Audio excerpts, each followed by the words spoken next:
Hello, my name is Carole. Welcome to my sewing room for one of my videos in the Lutterloh series.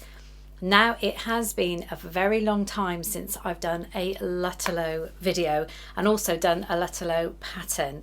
So I'm very much kind of rusty on it. So I thought I would share my journey with you because this time I want to make a dress from it. And I've only ever made one other dress. I started doing this a few years ago. I'm not promoting it in any way. This was a system that my mum gave me that she bought back in the 1970s. It is very much a 70s binder. Still got the original equipment and tape. But let me just backtrack just a little to say that Lutterloh is a pattern drawing system where you just use a tape and you have some weird little diagrams where you have to draw up the pattern yourself. It sounds complicated, it really isn't. Now, unlike my other Lutterloh videos where I've shown a little bit of the drawing out and then I've shown you the garment all in one, this time I'm going to do this as a two-part series because there's maybe a lot more to explain this pattern I've chosen. So I do, even if you haven't got the Lutterloh system, I do hope you enjoy the different elements of these two videos, because at the end of the day, what do we like to see? We like to see a pattern and then something made up, don't we? Regardless of it's a pattern that you will ever use or make yourself, it's just fun to see someone turn a piece of fabric into a garment.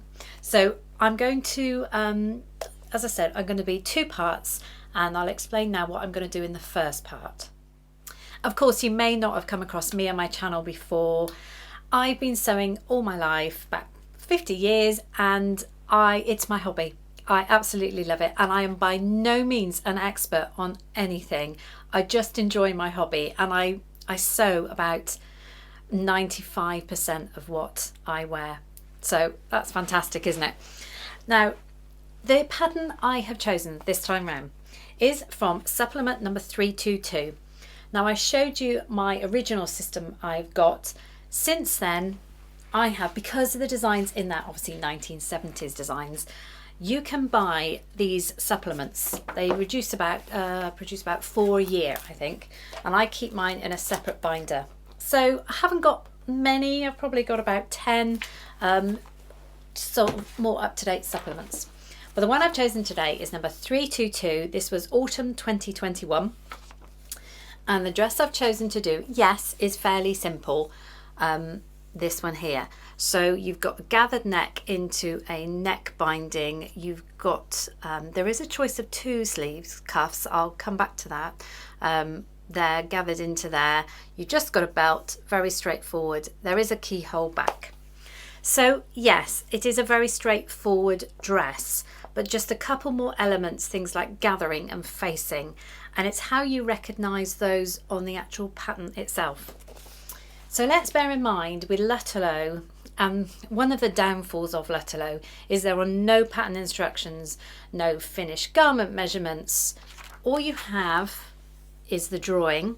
It does say whether it's woven or knit. It tells you how much fabric you will need, roughly, certainly not exact.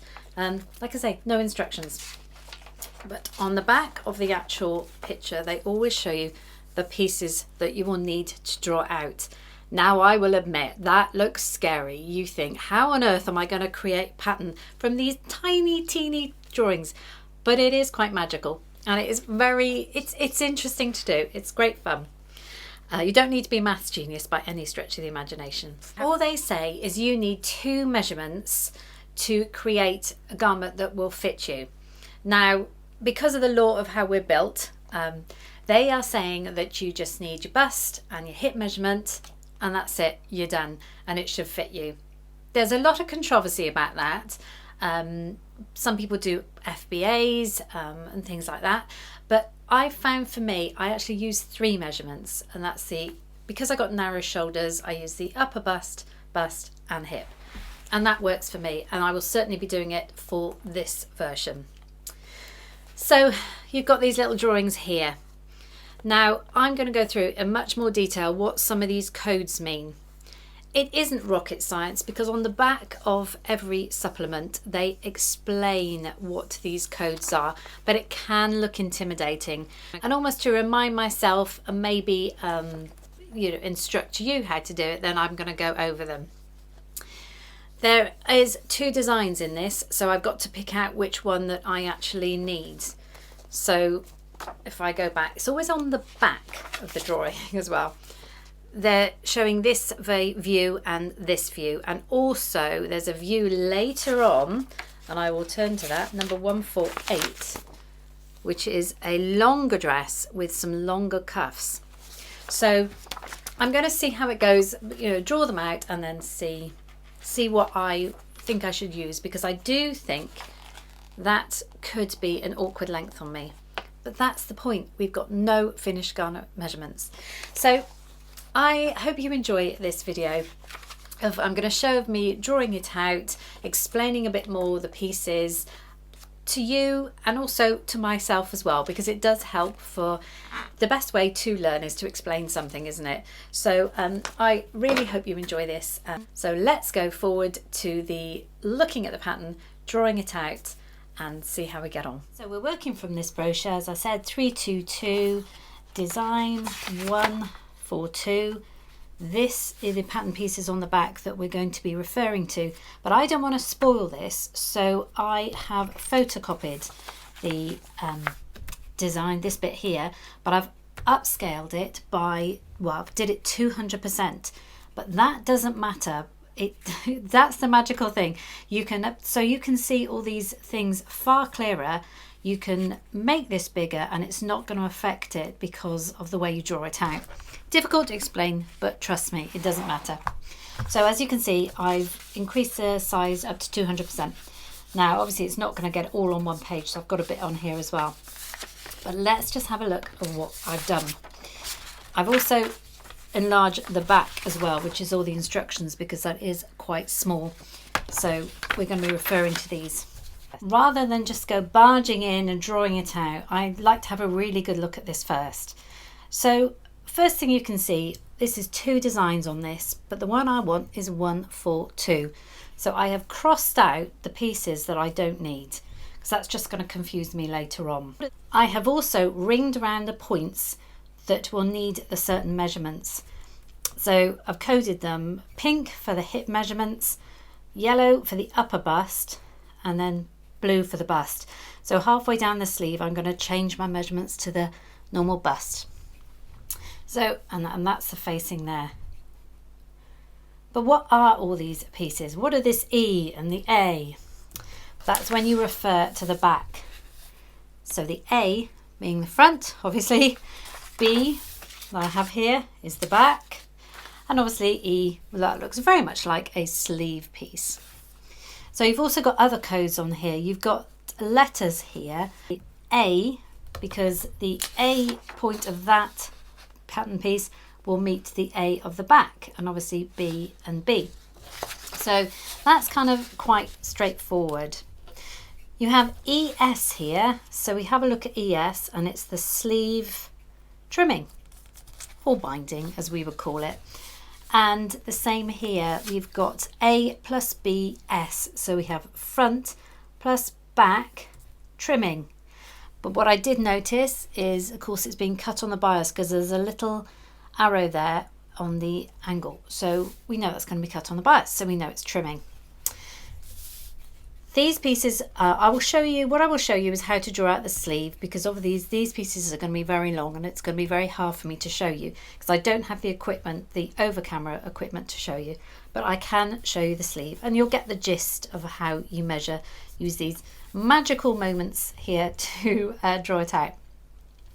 The other thing I was going to say is things like the trimming, they tell you how wide it's going to be, like 2 centimeters there, but they don't, and they'd say around 190 centimeters, but it's only a rough estimate. It's not like you would get a proper measured out pattern piece for your size. So that's very much up to how you want it. And also the length. It's cutting off for 142, that's the design I want to do, but the other design I showed you, 148, is longer. So when I draw it out, I'm going to see how long this is and whether I want to just lengthen it a little bit. So I think that's pretty much it before I actually do the trimming. But as you can see, it still looks extremely complicated, but I assure you it isn't. The next stage I'm going to do is just retake my measurements for the hip, upper bust and bust. You have two sides to the Lutterloh tape. You have a normal tape measure in centimetres, and it doesn't matter whether you work in inches or centimetres. It's the numbers you want rather than the measurements. And then you have the magical side. So I'm going to take my measurements, put them in, and then when I get to the drawing part, I will show you how all this works. One thing I nearly forgot to explain is, of course, this has squiggles and lines and all sorts of things here. So the squiggles, again, all we do is refer to our guide on the back. So that I know is going to be gathering. You have this line here, which is fold. So we know that's a centre fold. So we know that piece has got to be cut on the fold. You have, where you have the diagonal lines, you know it's a facing and it'll fold. So you will fold that in half. This again, squiggle line. So I know I'm gathering the front. This is a facing, which they don't often draw out. They have on the front, but not on the back. So it's only been gathered on the front. And on the back you have this facing here. They haven't given you a facing piece, so you will just use this to kind of draw out your own facing piece again. So yeah, those are the little squiggles and lines. Obviously you've got other ones that don't feature on this pattern, like they show you where the elastic's going to go, or a zipper. Yeah, it's all here for you. It's just a case of working it out. There you go. You've got the clues. It's just like a little puzzle. And if you like doing puzzles, then Lutterloh is the thing for you. I'm going to show you how I draw out the sleeve. And I've chosen that piece because it's the smallest piece, apart from that, which will be a bit fiddly. So what I've done, you saw this piece before, but I've actually cut out the sleeve piece that I need to cut out, if that makes sense. Now the idea is I've got with me a French curve, a seam allowance ruler. Now this is because these patterns do not include seam allowance, so you can choose however much you want. This is a 1.5 centimetre seam rule that I bought off stitchbuzz.com, but I think you can get them anywhere now. And I've got a little piece of Scotch tape. Now I'm going to put a little piece of Scotch tape just in the centre of that cross, because a pin is going to go through that cross and it just saves the paper from being worn. So if I clear everything out of the way, normally I use gridded paper, but I thought if I use some plain paper it would be easy for you to see. So the idea is I've taken my measurements, my 3 different measurements, and I've written them here. And the idea is, with this tape measure, you put in the pin to correspond to your measurement. Now, because I'm going to start off with these yellow marks I put here, which was the upper bust, it says 86 centimetres. So I have to put this pin into the line that corresponds with the 86, which will be that one there, in between the 84 and the 88. So that pin is in there now, and that is what will go into the centre of the cross for the piece that you're doing. Right, how do I know where to put it on the tracing paper? Can't put it too close to the edge because I'm going to be going off. So to work that out, I roughly work out how big space around I'm going to need. So I'm going to look at one of these figures, the biggest figure being 38. Okay, so I know it's going to come down to at least here. How about sideways? The biggest figure is 19, which is only there. So I know I can probably move it a little bit over and shift it over a little bit. I'm just going to try that again. 19, and I said that one was 38. Yeah, so if I put this piece, am I going to stick this down now? If I put that piece there, I should have enough tissue paper around me. So obviously we've got the sellotape in the middle, or scotch tape in the middle, and pinning that down now so that doesn't move. Now what do you put underneath the tissue paper so this pin sticks in? I've just got this is my dining room table, and I've got a very old table saver. It's got sort of hard that side and felt that side. You could use the back of a placemat which has got cork on the back, for example. Some people put a little bit of cardboard underneath. Anything that works where when you put the pin in, you're not scratching your table, but it's in fairly firmly. So that is my setup. I've got everything here. I've got a marking pen to do the dots. So let's explain a little bit more now how I then draw out this sleeve. Apologies if you can't quite see these numbers, but that bit is kind of irrelevant to you. Just getting the idea of how to do it. So I said I was going to use my hip upper bust measurements first, which are the yellow numbers. So what we do, get the pen at the ready. I am going to swizzle this around till it lines up with one of these. Now I'm hoping you can see I've got a dot there and a figure there, and that figure says 14.5. So what I have to do is stretch out this magical tape.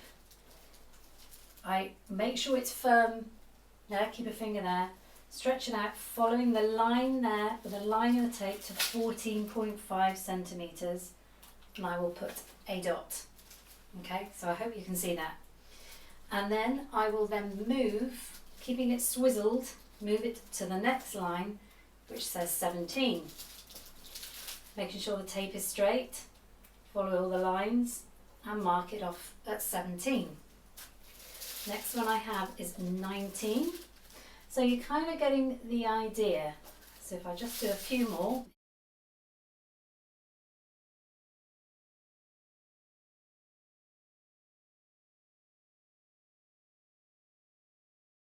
See already that this is the curve of the top of the sleeve.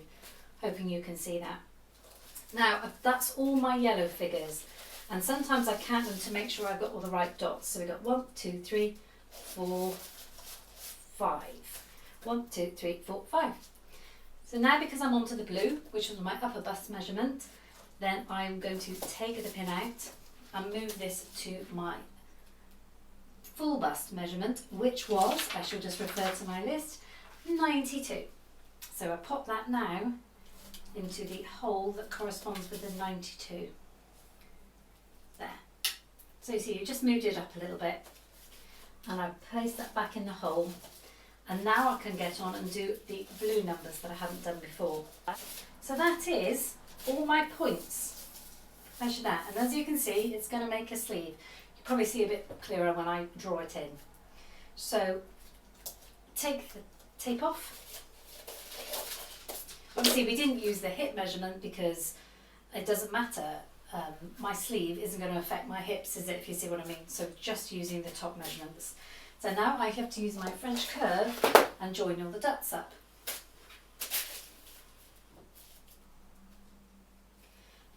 That's an easy one to do. They do say to join at least 3 dots together, and this is where you have to fiddle around with your French curve to get the right angle to join the 3 dots.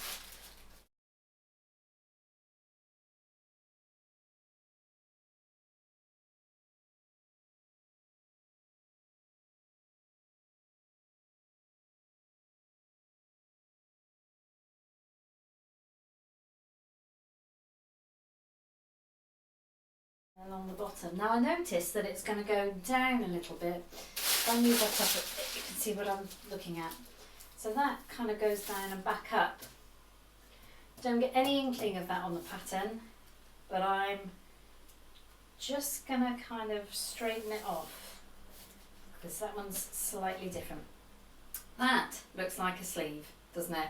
As you can see, you've got the curve of the sleeve. That one could be slightly brought out there. I may freehand and draw that just to make it a bit more curved. Now I've got to go around with my seam allowance. So obviously seam allowances on all sides of this because you've got a hem, all sides. But if you were doing the front, obviously because this is cut on the fold, we don't need a seam allowance there. So you're only adding a seam allowance where you need it.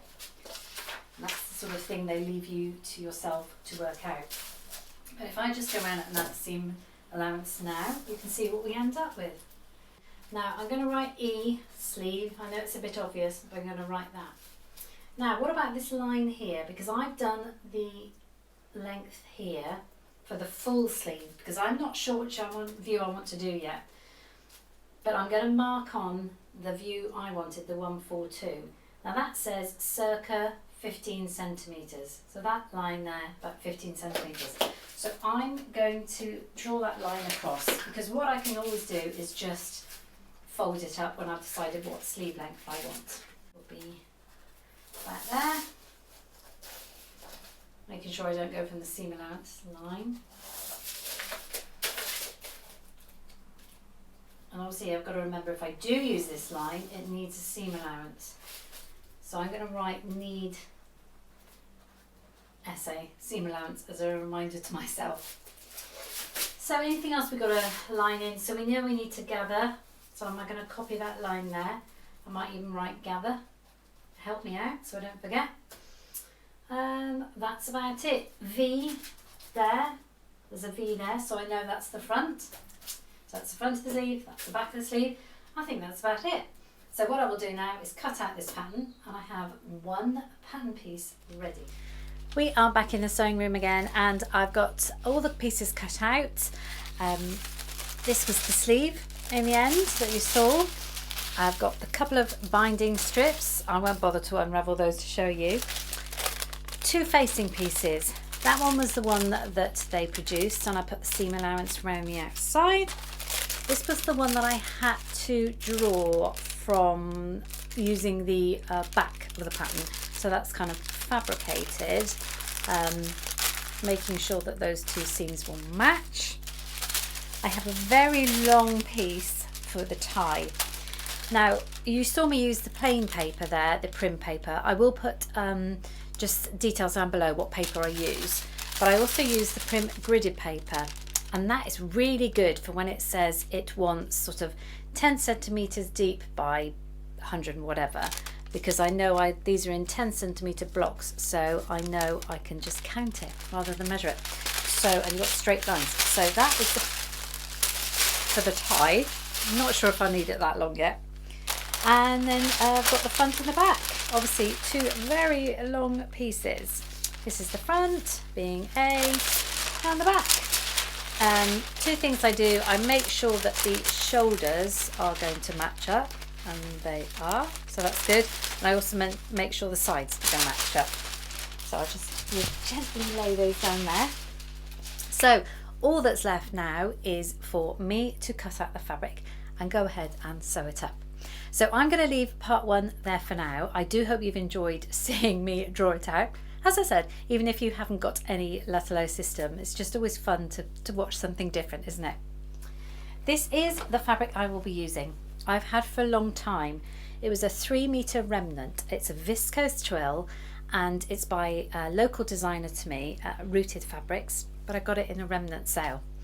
So I think it's quite sort of wintry. I think it will hold the drape nicely, as it's this viscose twill. I'm looking forward to using it as a winter dress. So I'm going to be making that up in the next couple of weeks. So keep your eye out for part 2 to see how it all turns out. If it does, it may be a style that doesn't suit me and I may have to tweak it. I'm really not sure yet. So you're coming on the journey with me. If you aren't subscribed, probably now's a good time if you want to see part 2, because I'm not sure when I'm going to put that second video out. But I'd appreciate it if you did anyway. Thank you again. I will see you soon, and I really hope you've enjoyed this Lutterloh video.